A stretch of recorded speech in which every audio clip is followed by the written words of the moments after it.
My name is Carlton Cartwright. I'm the Executive Director for Veterans Memorial and Multicultural Histories Incorporated.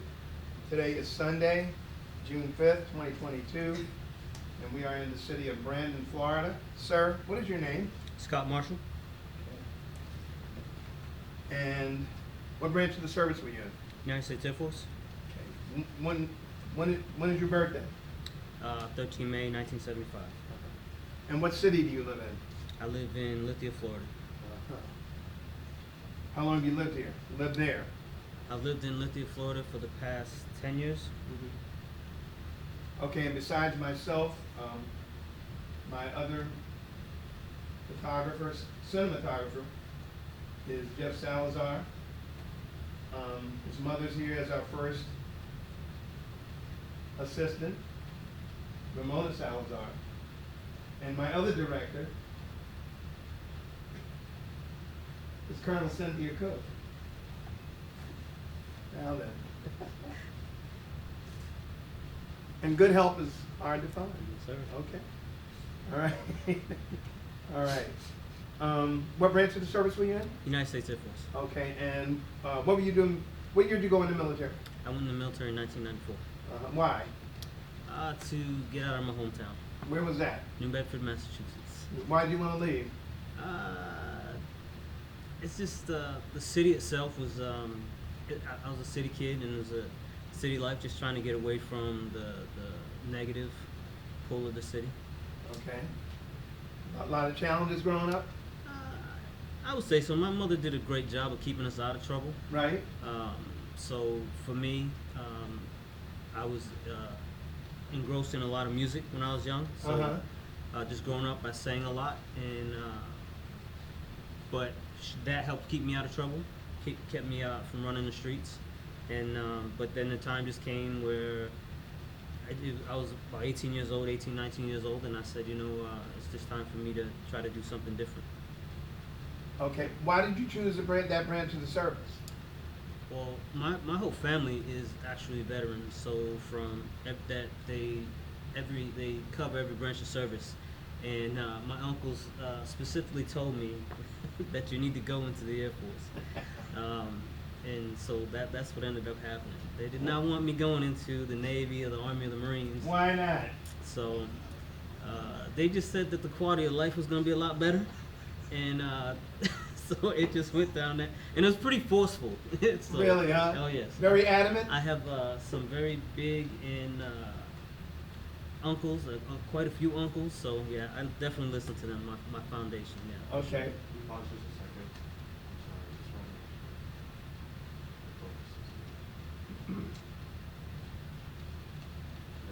just You good? Okay, so you weren't drafted. I was not drafted. Right, okay, so basic training, where'd you go for basic training? I went to basic training in Lackland Air Force Base, Texas. Okay. And were you in high school or college when you went in? I was graduated high school. Okay, all right, so you went straight into the Air Straight in. Force. Yes, sir. Lackland, huh? Yes, sir. How long was basic training? Basic training at that time was 6 weeks. And how was it? How'd you get through it?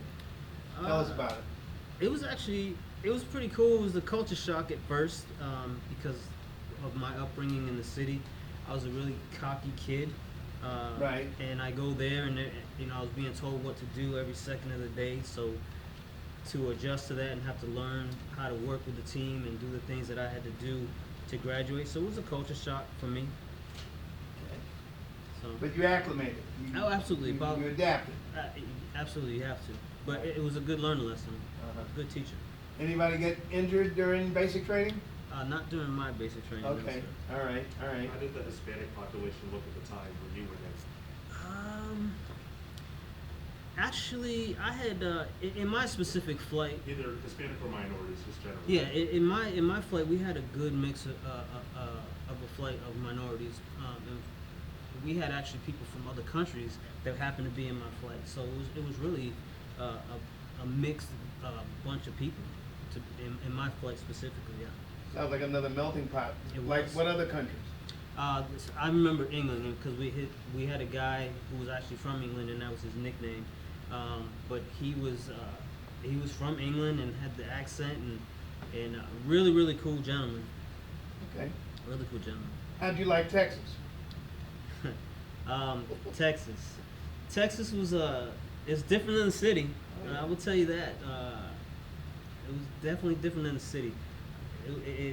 It grew on me, and later on, obviously, later on in my career, I ended up getting stationed there. But at that time, I really didn't want to be stationed in Texas after going to basic training there. Yeah, no. Okay. Gotcha. What was your MOS? Where'd you go to tech school?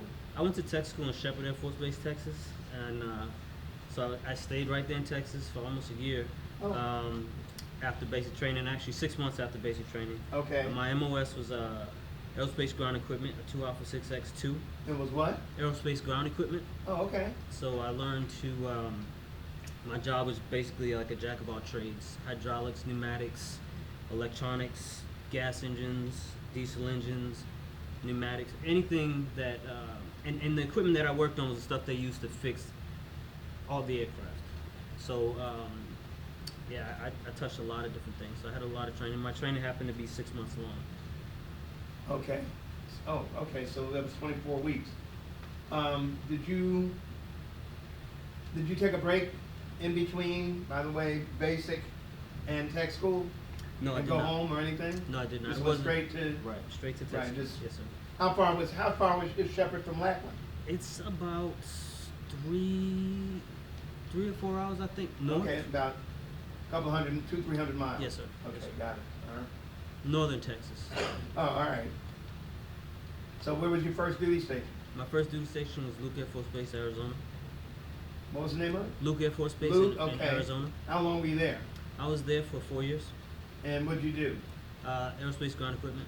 Mhm. I worked on the equipment that they fixed the F-16s. At the time, we had about 300 F-16s on that base. Wow. So we flew the most sorties in the Air Force at the time for a span of about 3 years. Uh-huh. So we were pretty busy. But it was a great assignment. Okay. Any casualties? Anybody get hurt? No one got hurt. We actually crashed 6 F-16s during that time frame. Okay. We had some problems with the jets during that time, and we had to, once we crashed them, we had to figure out what was wrong. Right. So, other than some pilots ejecting, Mhm. no one was really injured. Wait a minute, what? Yeah, pilots ejecting literally over the base. Yeah. Was that like a training exercise? No, it was real, very real. Yeah, the jet took off, and there was 2 big booms.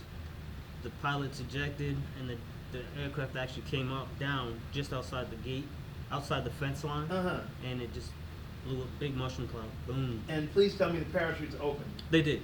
They Good did. news. This was Yes. a technical failure. They had a problem with the engine at the time. They later on after the inspections, they found some small, very tiny cracks that can only be seen through X-ray. So they have to put them in. They have to put some dye, have to X-ray these metal parts. So yeah, once we found that out, we fixed them, put them back in the jets, and the actual wing commander flew the first jet off the base. Made a whole lot of noise. It was really cool. So it worked out in the end? It did, but it was a lot of work trying to find out what was wrong. All right. Wow. All right. So how long were you in Arizona? For 4 years. For 4 years, right? Okay.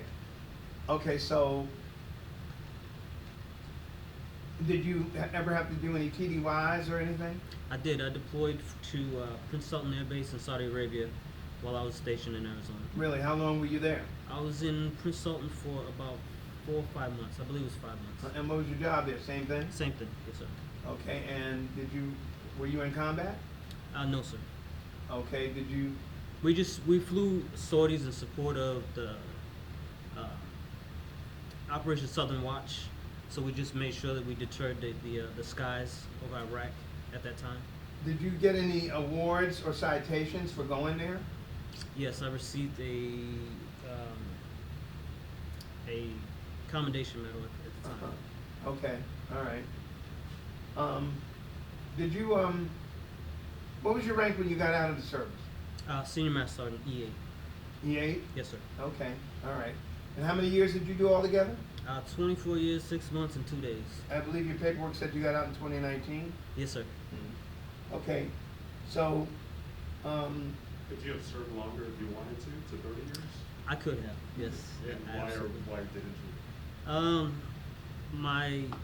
My last tour was in Korea, and I had some health issues that we were working through that popped up while I was in Korea.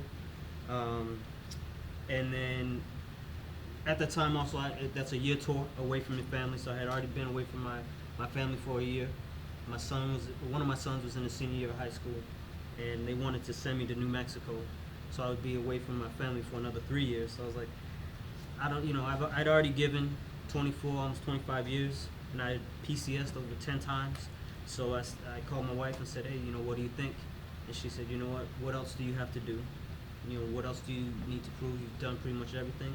So she said, just come home. So I decided to retire at that point. Next time we ask you a question, can you look at him? Oh, even I'm though sorry. asking? Oh, you're no, fine. I'm sorry. I'm sorry. Yeah. It just looks better, Yeah. but no, you're fine. Thank you. okay, okay, so after Saudi, Yes. would you go back to, I came back to Arizona, Right. and I was there. Got right back in doing my job at that time, and I met my wife there. So after I got back from Saudi Arabia, we actually ended up moving in together. Got our first apartment. We were just dating at the time, and then we got married in 1998. okay, all right. And so, but you were still in Arizona? Yes, sir. Okay, so was she in the military? She was. Yes, sir. Okay. She was a weapons trooper. So was she a civilian when you met her, or was she in the military? No, she was in the military. Okay, and Yes, what was sir. she doing? She was a weapons troop on F-16s. Okay, all right. A weapons what? A weapons troop. She loaded all the ammunition, took care of all the guns on the F-16. Wow, okay. All right, Did you two meet in the military? Yes, sir. yeah. Can you tell us a little bit about that? My wife, I had already been in the military about a year, and I lived in the dorms, second floor. She moved in a year later. She got there from tech school, and I met her in passing. She lived on the first floor, I lived on the second floor. We worked on the flight line together, and she was dating someone else at the time, but when I saw her, I noticed her eyes right away. She had beautiful eyes to me. And then just as we started talking, then she hit me with that smile, and I'm like, oh, come on now. But she was dating someone else, so, it is what it is. But, I prevailed in the end. About a year later, I took her on a first date in 1996. We went to see a movie, Scream, in 1996, and we've been together ever since. Okay. Did you have any idea that maybe you would find somebody in the military? Was Not that even planned, close. That wasn't even. It wasn't on my radar. It wasn't on her radar. We just hung around with the same people, and then once we got to talking, we had a lot of the same interests. Even when we were dating, we had no intention of getting married. And then we just knew at some point that we just did not want to go on to our next duty station and be away from each other. And so we ended up getting married, and we've been together for 26 years now. Actually going on 27 years. Congratulations. Thank you. Generally speaking, just from what you hear and what you know with your family being in the military, do you think it's easier or harder to marry somebody else that's also serving? It's definitely harder. I will say that, because you both have your own careers. Although we're both in the military, we both serve in our own right. So she has her deployments, I have my deployments. And when you have kids, she's going, I'm coming. We're high-fiving. We call it high-fiving in the air as they're going there. I'm coming back, and one of us is trying to get there with the kids. You got to worry about who's going to take care of the kids if you both get deployed, or if something happens to one of you, because now you both live in that world. You get so used to it, but being in the military is inherently dangerous. Regardless of how comfortable you get with doing your job, it's inherently dangerous, and just the simple things that you do. So, but yeah. One last question, then I'm going to turn it back over to him because I don't want him to get sidetracked. No problem. Do you already have kids? I'm sorry. I do. We have 2 boys. Okay. Yes. And what is your thought about them going into the military? And have you had that discussion at all? And what sort of advice or feedback do you give them? Yeah, absolutely. Ironically, my youngest son just went into the Air Force. So he's serving right now in Arizona, Luke Air Force Base as his first duty station. And he happened to choose my career field, so he's literally following in my footsteps.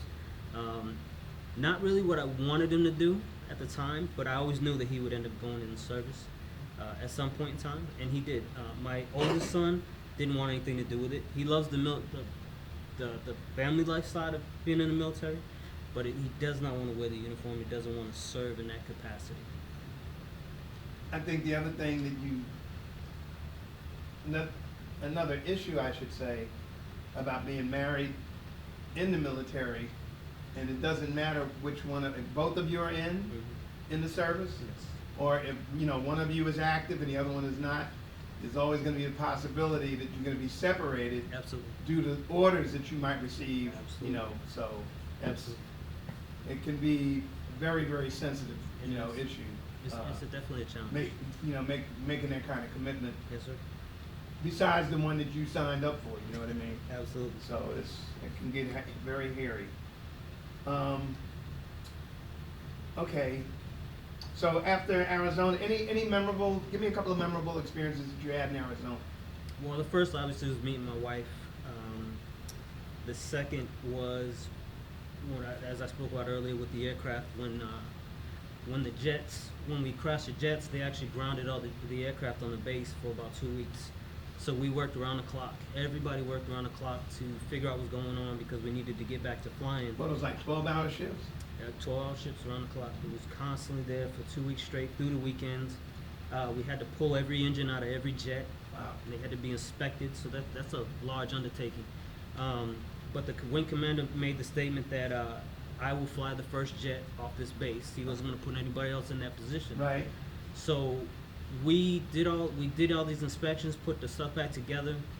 We come into work one day, and it's a beautiful day. The base sits against the White Tank Mountains in Arizona. The sun is coming up. We're all getting to work, and we're just getting into starting our day, and we weren't flying. Then all of a sudden, the base gets really loud, and it's rumbling, and everybody starts running out of the buildings and looking up like, what is going on? Because we hadn't been flying. Right. And the wing commander's sitting on the end of the runway, and he's got the jet at full throttle, and he's holding on the brakes, and he just lets go. And that thing slingshots down that runway, and he goes straight up in the air, and he starts spinning, and then climbs over the top. And it was one of the coolest things ever. And as a young airman, to watch that, it's pretty impressive. Right. I got you. So what was your next duty base? After that, we went to Little Rock Air Force Base in Arkansas.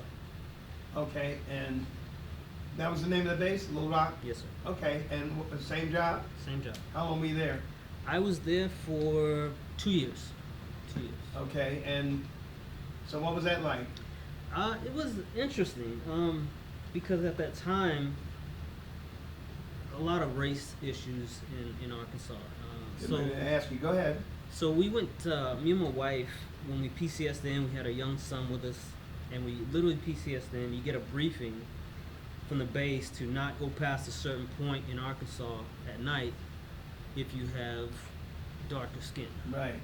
And that's kind of an interesting briefing to get, especially as a young family. So we go house hunting, and we're driving down the street, and we're stopped at a stoplight, and there's like 2 cars in front of us, and these guys were handing out these flyers, and we didn't realize it at first. We really weren't paying attention to what they were doing. They handed out flyers, and I realized they were skinheads, and they were handing out some racist material or whatever, and I looked at my wife and I said, boy, they're gonna get a surprise when they get to this car. And they were literally like the car in front of us, and then these cops came literally right into the intersection and arrested him and took him away. Wow. And I said to her, I was like, well, this is gonna be fun. And ultimately, Arkansas was really a good assignment, even with those issues with race at the time. Okay. Well, what was good about it? It was a good family life. The base was really great. Had a couple of lakes on there. You could hunt on there. You could fish. But it was great. We had a very young son, so we were learning how to be a family, and it was a great place to raise our kid.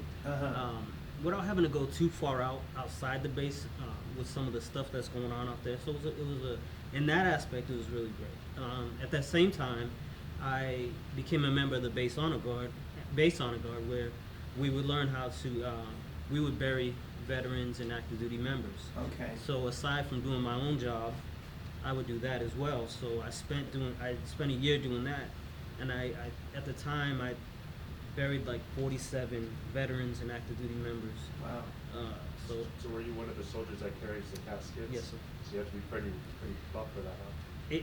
Yes, you know, and I'm not the biggest guy, and a lot of us aren't because they pick from what they have at the base. Normally, like when you're talking about Air Force level honor guard, those guys you have to be 6 feet or above to even be on the team, and they lift weights around the clock. So you definitely had to be in shape if you're going to do that job. Because some of those caskets, when you get them out of the hearse, can be upwards of 500, 600, 700 pounds. Right. So that's a lot of weight to carry. And what was your biggest takeaway? I mean, I would imagine besides just the physical endurance that's needed, just mentally being able to do that over and over in dealing with suffering and loss and the families. What was your biggest takeaway, or what was your biggest challenge with that? For me, the biggest takeaway for me was being a young kid from the city and not really understanding that brotherhood that the military has. Exactly. And then the ultimate way that we pay respect to our fallen is through how we lay them to rest. And it's not just for them, it's for their families. So for me, I mean, I get goosebumps right now when I think about it. It was absolutely an honor, especially at that age, for me to learn that. And I carry it with me today. I try to ingrain that in my kids to have that respect. But I grew up so fast in those moments where you're handing a flag to a loved one and watching their emotions, and you have to be emotionless, right? You have to be in the moment and give them the absolute perfect performance to lay their loved one to rest. And so you kind of have to block all that out, and it's emotional, believe me, when you're trying to fight back the tears and walk them to their final resting place. But there's a lot that goes into it too. You don't just take a casket out of a hearse and take them to their resting place. You got to make sure that when you're marching them there, they're actually going feet first, so that they can watch where they're going. There's a lot of detail that goes into it that a lot of people don't understand. There's a lot of ceremony that goes into it. So, any other incidences in Arkansas? Yeah, we had a couple.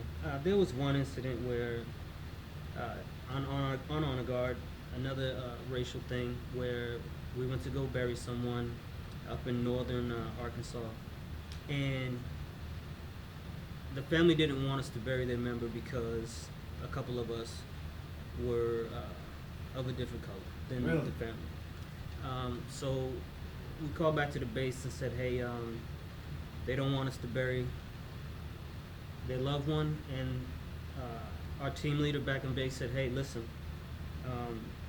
if you all don't do it, then if you don't do it together, you won't do it at all, because we're blue. In this instance, we're all blue. So we do it or you don't, but we will not bury your loved one. So would you go back and tell the family? We told them just that, and we ended up doing a detail in the end. But we told them that we either do it together or we don't do it at all, because we only send a 7-man team. At the time, we only sent a 7-man team. Right. So if you take one of us out of the equation, we can't carry that casket out there. I'm just curious, how many minorities were there on that particular detail? On that particular detail, there were 3 of us. And we sent like half of them. Yes. Yes. Do you feel that besides the racial disparities or disagreements, if you will, besides that, just kind of generally speaking, did it bring the parents a sense of peace once their sons, or presumably Yeah, absolutely, probably not as absolutely. much daughters, but their kids were married, did it Yes. bring them a sense of Yes. peace? I think once you get into it, and it could have been, everyone acts differently when you're mourning and you want to, and especially in that moment, afterwards, you can definitely tell that there was a difference in how they responded and reacted to us after we had laid the loved one to rest. But in the beginning, it was really a fight. So, yeah, but I definitely think there was a difference afterwards. Do you feel like, as a result of that, even if it were only a small percentage, did your relationship somewhat strengthen with those families? I don't know, because once we were gone, we never really saw them again. I think just in the short communications afterwards, you could tell that their feeling towards us had changed a little bit. Now, I don't know, that probably didn't change their thinking at all, but I think that they were a little bit more understanding and comfortable with what took place. So, What was your next duty station? after Little Rock Air Force Base, I went to Texas. I went to Lackland Air Force Base, Texas. And so you're married now, right? Yes. Okay. So both of you are living on base, off base, base housing, We lived off base. off base? Yes, sir. Okay. What was the economy like at that moment in time? What year was that? That was it was 2001. I moved to Texas. Okay. All right. And how long were you there? I was there for almost 5 years. Same job? Actually, different job. I became a military drill instructor at that point in time. A drill instructor? Yes, sir. Oh, okay. So you training incoming Yes. service members? Yes, sir. Okay. And what was your wife doing? She was working for the hospital, Wolford Hall, at the time. Okay. Wow, that jogged my memory. Okay. How did Big Willie. How did you become a drill instructor? How did that come about? So my drill instructor, Staff Sergeant Sutterman, he had such an impact on me in basic training that I knew right there when I was in basic training that I wanted to do that job. So I pursued that a couple years later when I became the right rank to where I could pursue it. I pursued it a few times, but they wouldn't let me go. My job didn't want to release me because of the manning, so it took me about 3 attempts. And ironically, I did a detail as an honor guard member, I laid someone to rest who happened to be a family member of someone that that was a functional manager for my career field. And she came and talked to me after I did a detail, thanked me, we had a conversation, and she said, "What do you want to do from this point on?" And I said, I've really been trying to go be a drill instructor, but it just hasn't happened. And she goes, "Say no more." And literally about 3 days later, I got a phone call from Lackland saying, "Hey, I want to welcome you to Lackland Air Force Base." And I got to go to Lackland. That was it, huh? That was it. What was your most challenging experience as a drill instructor, and what would you consider to be your biggest success and maybe your biggest opportunity? The biggest for instructors going through basic training is like basic training on steroids, where yeah, they put it on you. Really? Oh yes, for 4 months they put it on you.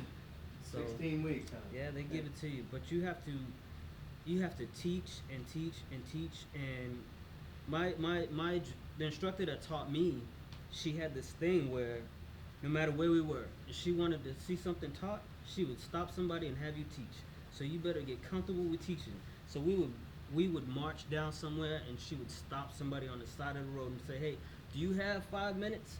And she would tell, "Hey, you go teach them right face." So we'd have to get out there right there on the spot and teach them right face, right out of the lesson plans. Pivot. Yes, yes. So we would have to do that on the spot. But there's so much to learn because now you're teaching these kids everything, and you have to know that stuff. Like How long were you a drill instructor? I was a drill instructor almost 5 years. Okay. Is there any particular recruit that comes to mind, or somebody that maybe you, just any particular experience with any recruit? Yeah. That you impacted their life. I've had several. I mean, that's thousands, literally, over 5 years. Right. There's thousands of kids, but there is one that always stands out to me. As a former gang member, but I didn't know at the time he was a former gang member out of L.A.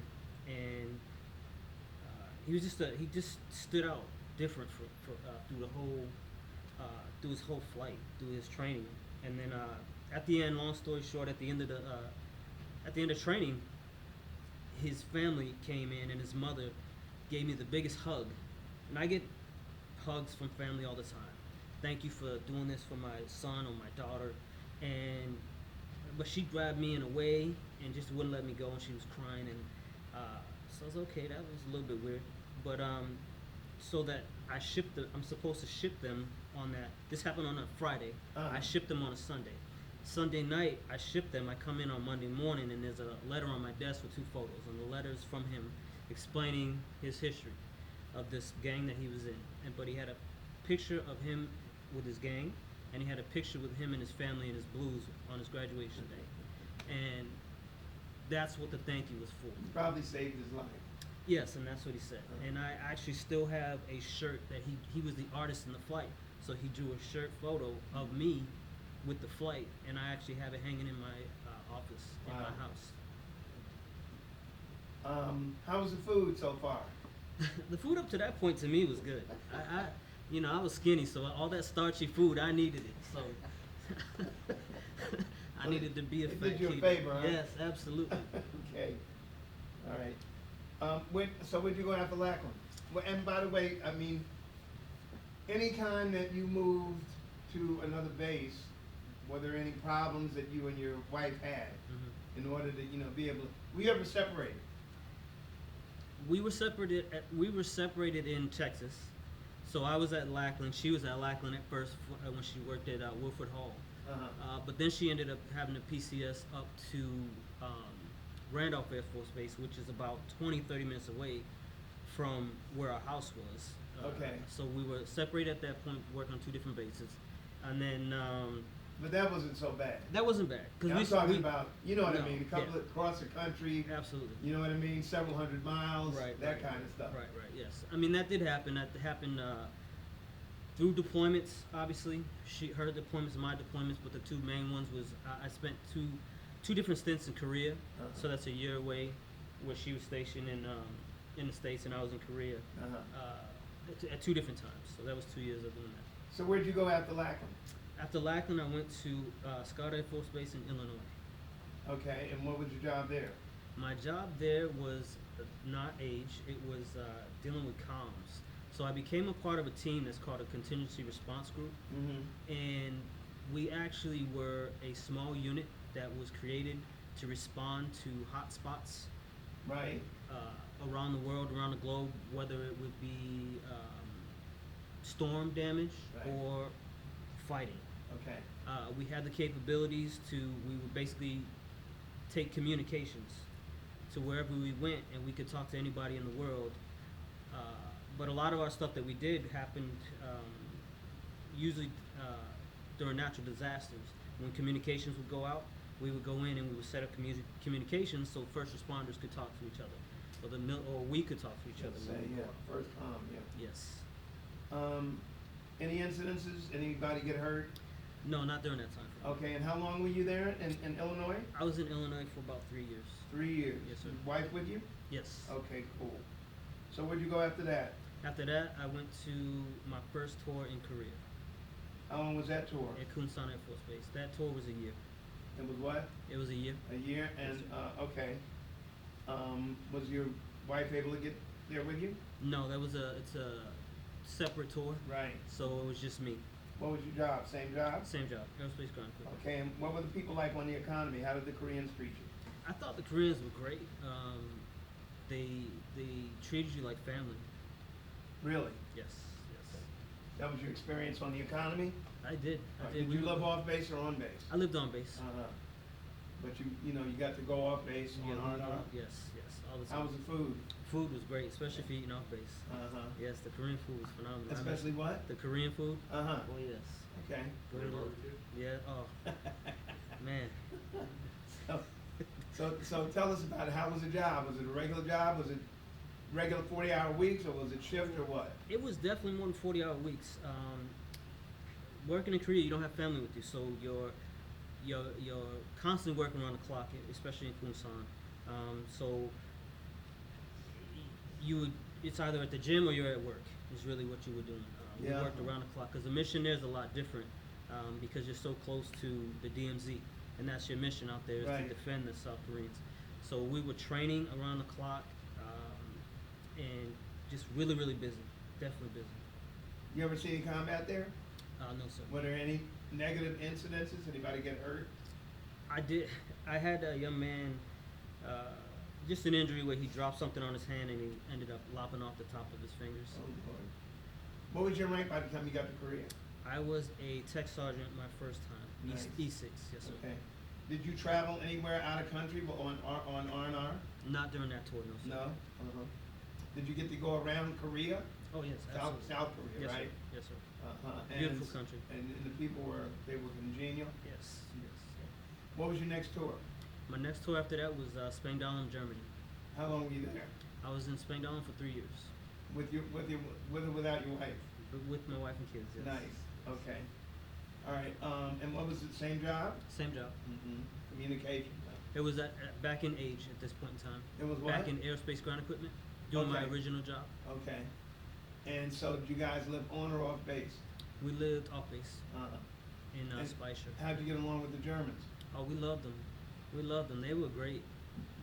They were great. Yeah, You get to travel around Europe? absolutely. Took the kids? All over the place. Where'd you go? We went to. We went to Spain, Mallorca, Spain. We drove to Paris. We took them to see Notre Dame. We took them to the Louvre. We went everywhere that you could possibly go while you're out there. I mean, why not? You're in Europe, Right. right? What was your next base? After Spangdahlem, Germany, we went to MacDill Air Force Base. Florida. Yes. For how long? 5 years. What year was it by the time you were done with the 5 years? What time was it when I was done with the 5 years? Yeah, what year did you finish the 5th year? I finished it in 2017. Okay. And what was your job? Aerospace ground equipment. Age. Same, okay. Family with you? Yes. Nice. And so how did that go? It You have was- any positive or negative incidences that stood out in your mind? Well, I did. Let me backtrack because I did 2 jobs there. My first job that brought me to MacDill Right. was first sergeant. So I did the first Okay. sergeant for 3 years, and then I went back to Age or Aerospace ground equipment for 2 years. The 3 years as first sergeant was definitely it was one of the best jobs you could have, but it's one of those jobs that you have to that keeps you busy because now you're taking care of people and their families. Right. And during that time frame, I lost 2 airmen, and that stuff is tough. How'd you lose them? One actually, the youngest member was doing a PT test, after a PT test. Healthy, strong kid, but he had an underlying condition, and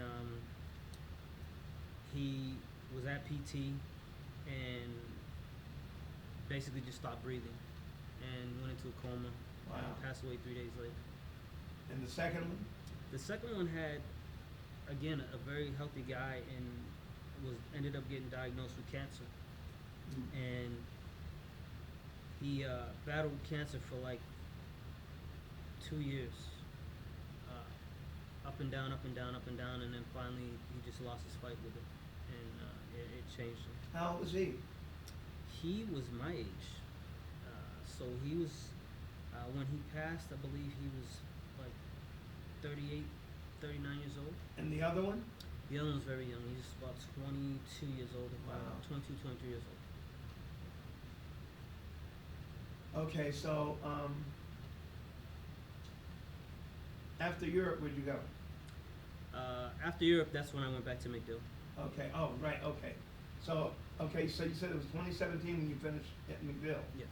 right? Where'd you go after that? I went to my second tour in Korea, to Osan Air Force Base in Korea. In Korea, okay, and you did your last 2 years there? I did my last year in, I actually PCS there in early 2018. Uh-huh, And then from 18 to 19, I was in Korea. okay. And same job? Same job. Able to take the family? No, not this time. No, not this time, huh? No, sir. Okay, so, what was your experience the last year there? It was actually, it started out really great. Ended up, about 2 months in, I had some health issues that popped up, and I was in and out of Korean hospitals for about 6 or 7 months. Korean hospital? Korean hospitals.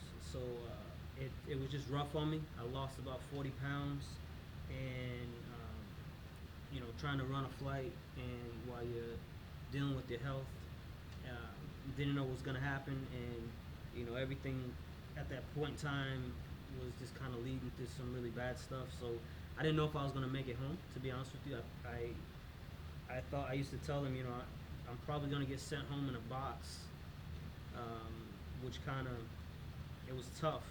Mentally, it was tough. Mm-hmm. You mind sharing what the problem was? So, not at all, not at all. At the Okay. time, I had some pain in my right side. Didn't know Right. what it was, and they kept running tests on me, and they couldn't figure out what was going on. And they were thinking it was going to be cancer, but they did not want to say cancer. So I kept going to all these specialists, and in the end, after all the time in the hospitals, they found out that I had 2 ulcers, and so they got me on the right medications at that point in time, but it changed my stomach and the biology of my stomach, so I'm on meds now for the rest of my life, and I just deal with internal problems now from that. Okay, all right. Besides the obvious challenges that you had, that you faced, that you got through, being married to another active duty personnel, person, did you ever have any other problems just staying in touch with your family back home throughout your military career? I didn't have any problems. We actually had pretty good communication. The only problems I would say, and I'm sure my wife will speak to it, but where she was stationed, sometimes they would go calm out, and that's the most inopportune times. And when they would go calm out, I knew something happened, meaning there was probably an attack. And so then that just led to a lot of stress and strain for me, especially having my 2 sons at home, hoping that that I'm going to hear from their mother again. So outside of that, we had really good communications, because things like the internet obviously was starting to blow up there, so we were able to talk back and forth through Right. that. Do you think just, obviously being in the military is not easy, and in many cases it's very stressful. Do you think that may have resulted in your medical issues, just the kind of line of work that you do? They honestly, I know that some of it did. I don't know if all of it did, but I know some of it did. With the military, when you get injured, they want to get you back in the fight. So they want you to, we're doing physical therapy and take this 800 milligrams of Motrin. So I lived on 800 milligrams of Motrin every time I had an injury. And I have a lot of injuries as a maintainer, when you're going in and out of the field, from my knees through my back. I have a lot of injuries, and I've taken a lot of Motrin. And in the end, the doctor said, more than likely the Motrin is what caused a lot of the stomach problems, because it tears away your stomach lining. But maintenance in general is a grind. It's one of the hardest career fields, because you're in austere conditions no matter what. The jets have to fly, so you're out there working in them, whether it's hot, cold, desert, whatever it is. And there is no the jet can't fly.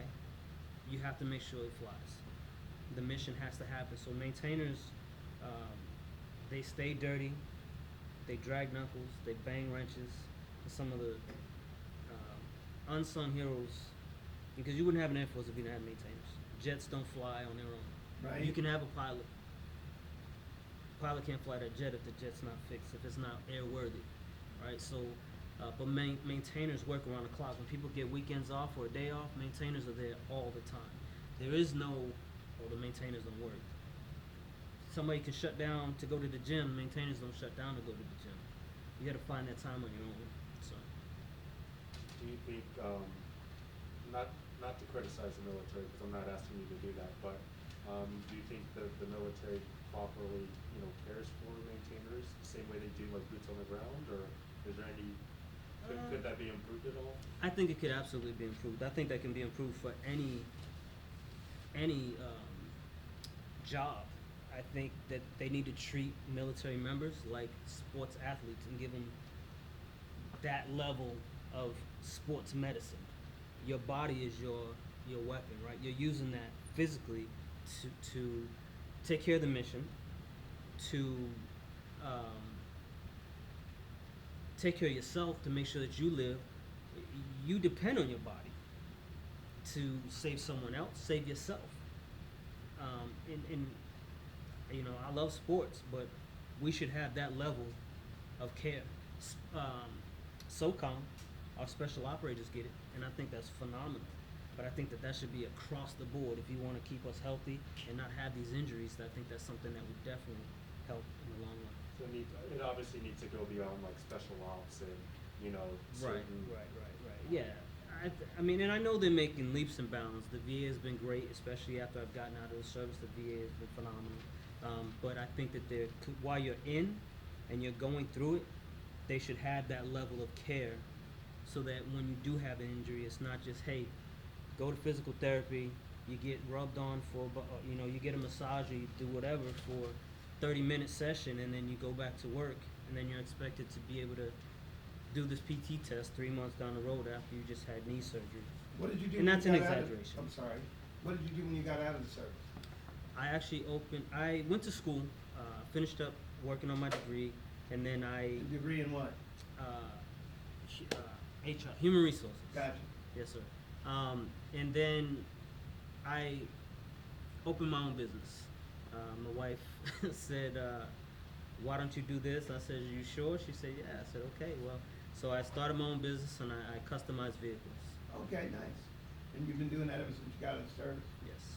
And you finished school you in HR. Did you Yes. perform HR services at a company? I did not. I did the HR as a shirt. That's pretty much what you're doing is human resources. Right. So as a first sergeant, you're doing pretty much human Right. resources. So that kind of just was a natural transition. Okay. All right. Was that a bachelor's degree or a master's degree? Bachelor's. Okay, just a few more questions.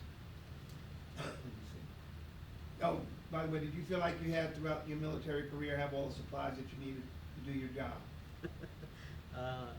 No, not at all. Not at all. Came up short a few times. Oh, we definitely came up short, but that's where you become.